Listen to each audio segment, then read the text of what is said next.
ഞാനും അമ്മയും കൂടെ എങ്ങോട്ടാണ് ഈ പോകാൻ ഇറങ്ങി തിരിച്ചേക്കുന്നത് വെച്ചാൽ എൻ്റെ അമ്മ വീട്ടിലോട്ട് പോവാണ് ഗൈസ്. കുറേ നാൾക്ക് ശേഷമാണ് ഞാനും അമ്മയും കൂടെ അമ്മ വീട്ടിലോട്ട് പോകുന്നത്. മെയിനായിട്ട് നമ്മുടെ അമ്മാമ്മയെ കാണാൻ വേണ്ടിയിട്ടാണ് നമ്മൾ പോകുന്നത്. ഞാൻ ഹോസ്പിറ്റലിൽ കിടന്നപ്പോൾ എന്തോ അമ്മാമ്മയെ കണ്ടതാണ്. അതിനുശേഷം ഞങ്ങൾ അമ്മാമ്മയെ കാണാൻ പോയിട്ടില്ലായിരുന്നു. അപ്പോൾ അത് ഞങ്ങൾ വീടെത്തിയിട്ടുണ്ട്. ഞങ്ങൾ വരുന്ന കാര്യമൊന്നും പറയാതാണ് ഇങ്ങോട്ട് വന്നത്. ഇപ്പോൾ ഇവിടെ എത്തിയപ്പോഴത്തേക്കും ഞങ്ങൾ സർപ്രൈസ് കൊടുത്തു. ഞങ്ങളെ കണ്ടുകൊണ്ടാണ് ഈ എണീറ്റ് നിൽക്കുന്നത്. കുളിച്ച് കുറിയൊക്കെ തൊട്ട് മിടിക്കായിട്ട് ഇവിടെ ഇരിപ്പുണ്ട്. എൻ്റെ കൈ കാണിച്ചപ്പോൾ അതിൻ്റെ വിഷമത്തിലാണ് ഈ വാപത്തിയിരിക്കുന്നത്. അപ്പോഴേക്കും നമ്മുടെ മാമൻ എന്തോ കോമഡിയൊക്കെ പറഞ്ഞ് ചിരിപ്പിച്ചിട്ടുണ്ട്. അവിടുന്ന് ഞങ്ങൾ കുറച്ച് നേരം ഇരുന്നിട്ട് അവിടെ നിന്ന് നേരെ ഇറങ്ങി അമ്മയുടെ ചേച്ചിയുടെ വീട്ടിലോട്ടാണ് ഈ നടക്കുന്നത്. മഴയൊക്കെ ആയതുകൊണ്ട് റോഡൊക്കെ ആകെപ്പാടെ വെള്ളമൊക്കെ ആയിരുന്നു ഗൈസ്. ഫുൾ അലമ്പാണ് ഈ മഴയായി കഴിഞ്ഞാൽ.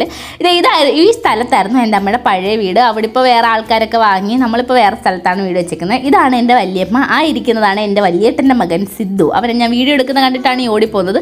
വേറൊരുത്തി ഉണ്ട്, ഇവളാണ് മൂത്തവൾ ശ്രദ്ധ. അവളും ഞാൻ വീഡിയോ എടുക്കുന്ന കണ്ടപ്പോൾ ഓടിപ്പോയി. ഞാൻ വീഡിയോ എടുക്കുന്ന കാണുമ്പോൾ എല്ലാവരും ഓടിപ്പോവാണ് ഗൈസ്. ഇതാണ് എൻ്റെ വലിയേട്ടൻ ഗൈസ്. അവിടുന്ന് ഫുഡൊക്കെ കഴിച്ച് ഞങ്ങൾ കുറച്ച് നേരം കാര്യമൊക്കെ പറഞ്ഞിട്ട് ഞങ്ങൾ വീട്ടിൽ പോകാൻ ഇറങ്ങി. ഇതെൻ്റെ ചേട്ടൻ്റെ കടയാണ്. കുറച്ച് നേരം ഇവിടെ വന്ന് കാര്യമൊക്കെ പറഞ്ഞിട്ട് നേരെ ഞങ്ങളുടെ വീട്ടിലോട്ട് പോവാണ്. അപ്പോൾ ഏതായാലും ഇന്നത്തേക്ക് ഇത്രേ ഉള്ളൂ. അടുത്തൊരു വീഡിയോ ആയിട്ട് വീണ്ടും വരാം. Okay, by.